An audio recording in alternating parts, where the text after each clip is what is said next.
呢度有5本啦，我覺得讀得有啲遲嘅書嘅，咁我逐本講下先。因為之前大家都喺度問，其實我係比較中意睇啲咩書，咁啊問我有啲咩推介啦。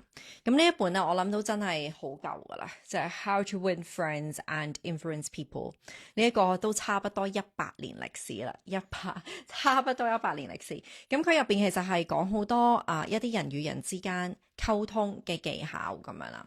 咁我好細個嘅時候曾經讀過下嘅，不過當年我自己覺得唔係好實用到出嚟啦，因為我嗰陣時係讀中文版。咁讀中文版嘅時候，可能有陣時嗰啲中文譯本佢譯嘅時候有啲生硬，所以我覺得嗰啲句子咧唔能夠即刻用翻出嚟咁樣嘅。咁但係今日我再睇，尤其作為一個家長去睇嘅時候咧，我就會覺得呢一本根本係一本 parenting book 嚟嘅。如果你係好想係即係有一個對 parenting skills 有一個更加深嘅體會，好想見到啲 stories 係點，好想知道係 exactly 係講啲乜嘢嘅話咧，呢度有好多好多個 stories， 呢個好多 stories 係啦，呢個就係 How to Win Friends and Influence People。好啦，跟住另一本咧，我覺得又係好有趣嘅。呢一本咧就係 Sophie Kinsella 嘅 Finding Audrey。Sophie Kinsella 嘅 Finding Audrey。咁呢一本咧係好有趣嘅。大家只係覺得佢係一本小說啦，咁樣佢的確係一本小說嚟嘅。佢係舊年年尾嘅時候咧，阿 Sophie Kinsella 咁佢就腦癌走咗啦。咁嗰陣時我就一次過去再睇晒佢嗰啲 works。咁當中我覺得呢一本咧係最打動到我，因為我係喊到黐線嘅入邊。佢入邊係講一個女仔，佢係患上一啲情緒問題。咁跟住佢就離開咗學校啦，因為佢學校啲同學仔又唔理解佢，佢嘅朋友又唔理解佢。跟住佢感覺咧係好似被 isolated。隔咗冇耐，佢個 brother 有一個朋友成日會嚟佢屋企打機嘅，咁喺打機嘅過程入邊咧，又會同佢傾下偈。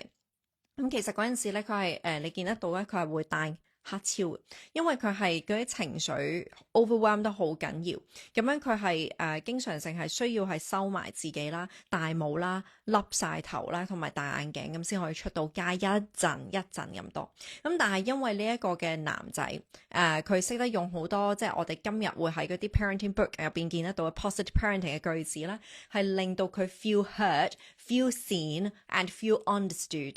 咁跟住慢慢佢就逐步去即係將呢啲嘢就除低啦。咁所以呢一個我係好建議所有家長去睇嘅，你係會好近距離見得到到底係點樣講。呢2本都會俾到呢一啲嘅句子你。好啦，咁跟住呢一本咧就有啲唔關事嘅 investment 又係一個好有趣嘅 topic 啦。咁樣我冇牌嘅 ，OK， 我只係一個普通嘅市民，係即係叫做有少少研究咁樣啦。咁呢個就係 Just Keep Buying。喺英文版或者中文版咧，咁其實佢都係講一個好基本嘅概念嘅，就係你點樣去揾一啲 long-term investment，跟住你係 over time 你就會可以真係你係見到你嘅財富去 grow， 你唔需要去懼怕佢嘅市場震盪嘅。咁樣呢一個我都覺得係好有用，因為我去睇完呢本書啦，跟住我抄翻我呢幾年嗰啲 investment 啊。咁樣我喺大概5年前開始咧，我就有賣呢一個嗰啲月供基金嘅。咁樣唔係月供 stock， 因為嗰陣時我覺得哇，即係大佬股票呢家嘢個風險太大啦，因為自己唔識睇啦。咁你去揀 fund， 咁你最少有個 fund manager 啦，係咪先？咁佢會知道佢應該要增持啲乜嘢，減持啲乜嘢，咁跟住令到成個基金嘅價格係會整體向上咁樣。咁我好大膽地咧，我係揀咗3個市場去 invest 嘅。我揀咗美國啦，揀咗香港啦，同埋揀咗印度咁樣就有3個唔同嘅市場。咁樣最有趣咧就係嗰陣時喺 COVID 期間咧，其實美國嗰個股市咧係震盪得好誇張。咁樣我之前喺美國嗰啲 investment 咧，全部都即係未翻到家鄉咁樣啦。咁但係嗰陣時係印度嗰個 investment 咧係會好明顯係繼續 grow 緊，因為嗰陣時有好多 technology 佢哋都需要用咁樣。咁係啊，所以呢個 Just Keep Buying 咧，若果對於投資嘅初哥嚟講咧，我覺得呢個好正嘅。咁跟住我就睇一啲進階版啦 ，OK？ 咁進階版咧就係呢一本啦，呢一本咧就舊年先至出嘅啫。係啦，呢個係啦，呢個人係啦，咁樣就係 Jim Cramer。Jim Cramer 就係 Mad Money 嘅主持人啦，咁樣佢就係教大家真係睇股票咁樣嘅，睇美國嘅股票。咁但係佢唔係去講一啲好即係睇下 balance sheet 啊嗰一堆嘢咁樣啦，佢係講緊佢點樣去 understand 一間公司係啦，咁樣佢好有趣嘅，我喺佢嗰度咧係學多咗好多關於依家 AI 發生緊啲咩事。佢係講緊咧嗰個英偉達。OK，係啦，咁英偉達大家都知係一間做 semiconductor 嘅一間公司啦，咁但係佢最開頭嘅時候，佢係做一啲 gaming chip 嗰啲咁樣啦，咁開頭係冇人睇得起眼，咁同埋阿 Jensen Huang 咧都係一個即係叫做書呆子咁樣，或者係好容易一講嘢就沉入去自己世界嗰一啲，咁其實就好多人唔係覺得佢哋係會飛得咁勁嘅今日，咁當年咧佢就曾經佢就去揾咗一間 Audi， 即係揸車嗰間Audi 啦，咁樣呢個主持人去訪問佢嘅時候咧，就話：喂，你哋間公司啲車勁喎，咁樣點解咁勁啦？咁樣跟住佢就係啊，因為啲 technology 啦，咁樣咁跟住就話即係你可唔可以講多少少啊？咁原來佢背後咧就會用咗英偉達入邊嗰個 semiconductor。咁當年咧其實 Intel 咧係可以去做得好遠嘅。因為當年 Intel 都係即係叱咤風雲噶嘛喺 IT 界，咁但係佢哋就決定唔抌錢落去呢啲 semiconductor，因為以為諗住係做 gaming 就算啦咁樣，咁諗住照做 CPU，咁仲喺度諗緊 CPU 啦。但係人哋咧點解要做呢個semiconductor？就係因為譬如你要去一啲 real life images，譬如今日大家好容易見得到一啲 AI，咁你就會好容易係撳幾個掣就會生成咗一條片嗰啲啦，嗰啲 real life images 咧。全部都係要一啲好快行得好快嘅處理系統先做得到，咁所以近呢幾年嗰啲嘅semiconductor 嗰啲情況咧，就即係只要同呢啲有關嘅公司，佢哋都起飛得好快。咁呢一度咧，佢講好多呢啲嘅 stories，去俾我哋知道係 how we can see this world。我覺得呢個其實係好緊要嘅，即係有 forward thinking 嘅人咧，你唔可以唔理經濟嘅。我自己其實係一個唔係好中意睇經濟嘅人嚟嘅，即係我好坦白咧，我係對錢唔係好有概念啦。我對投資唔係好有概念啦。我對於啲公司同公司之間佢哋有啲咩 deals 咧，其實都係唔係好有概念㗎。咁但係我覺得作為一個即係通才 ，OK， 即係我哋未來係要通才嘅時候咧，咁冇辦法，你唔識你都要識。咁但係呢一本咧，佢係因為寫字係用一啲 plain words， 我覺得係好合適大家睇嘅，叫做 How to Make Money in Any Market， 係啦，喺 Amazon 嗰度有得賣。好啦，咁跟住最後啦，呢一個咧係我最近我係不斷喺唔同地方去強調嘅一本書。呢個我真係好後悔睇得好遲，因為如果睇早啲咧，我應該會再瘦啲嘅。OK， 係啦，咁啊，我睇咗呢本書之後，我諗我睇咗個幾月前，係啦，個幾月前去睇啦。咁跟住我就呢一個咧係講緊。我睇咗個幾月之後，我已經瘦咗6磅啦。咁你可能唔覺得唔關事啦，但係 Atomic Habits 真係講緊你點樣去 build up 一啲 consistent habits that can really get you results。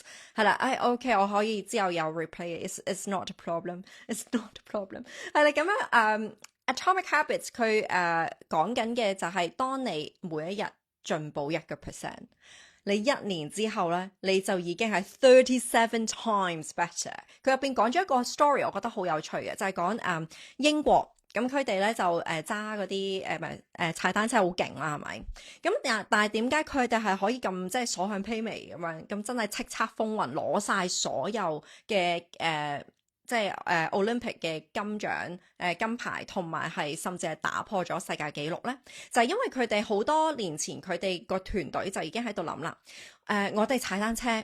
係件衫係重要嘅，你點樣 train 係重要嘅，架車係重要嘅，但係佢哋就淨係好多團隊只係 focus 喺呢一啲位置，而佢哋嘅團隊就會喺度諗到底啲乜嘢嘅 massage oil 係會即係令到佢哋 recover 得快啲啦，佢哋食啲乜嘢嘢個 energy 係會好啲啦，咁佢哋就會去揾好多好周邊嘅嘢，即係譬如剪咩髮型啊嗰一啲咧都會諗埋咁樣，咁如此類推咧，佢哋就不斷去揾呢個1%，咁就係因為佢佢呢個嘅1% 咧，而成功令到英國佢哋呢個單車隊咧係遠離晒，係拋離晒咁多個國家嘅國家隊。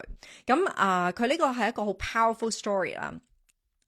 亦都係令到我咁，我不如由一啲最簡單嘅嘢，我開始試下做下先啦，咁樣。咁所以當時咧，我就係啊，真係即係好膚淺地，我揀咗控制體重開始咁樣啦。係呢度 something that you can deal with。係啦，咁跟住再將呢件事，我就再套用喺 business 度啦。譬如我點樣去揾嗰1%，令到我係即係 encourage 大家嘅時候，可以更加個黏度更加強啦。咁跟住亦都去揾嗰1%，咁我去做一個新課程嘅時候，我可以點樣令到一啲人佢哋齋睇片嘅時候都可以係可以真係實踐得到呢？咁樣。咁呢個都係我呢一年最大嘅探索係啦。咁但係最 tangible result 就係我自己個人嗰度係啦。咁但係如果咧課程嗰度呢，我都好希望大家係感受到個 difference， 然之後話翻俾我聽，我覺得係要共同進步嘅呢件事。咁所以呢5本書呢，就係我今年年尾啦 ，OK， 我覺得自己係讀得有啲遲嘅書。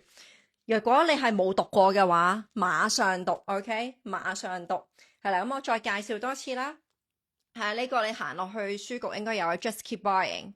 我覺得睇中文版會容易啲吸收嘅，因為都幾多 technical terms。若果你本身唔係金融行列嘅話，please 係啊，即係唔好挑戰自己，OK？係啦，咁但係呢一本咧，我覺得 OK 嘅，呢一本係真係好啱，即係就咁原汁原味去睇佢講 story 係非常好。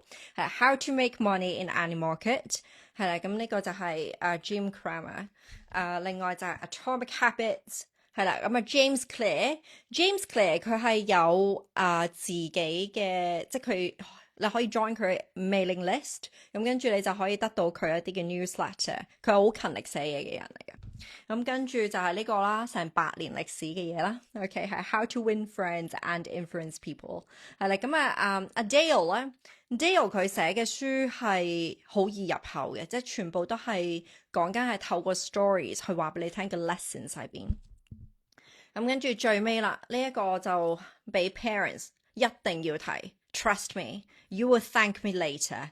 呢一個就係嚟自Sophie Kinsella 佢生前一個好有趣嘅作品 Finding Audrey 就係個女仔。So I hope that helps and I wish you all the best。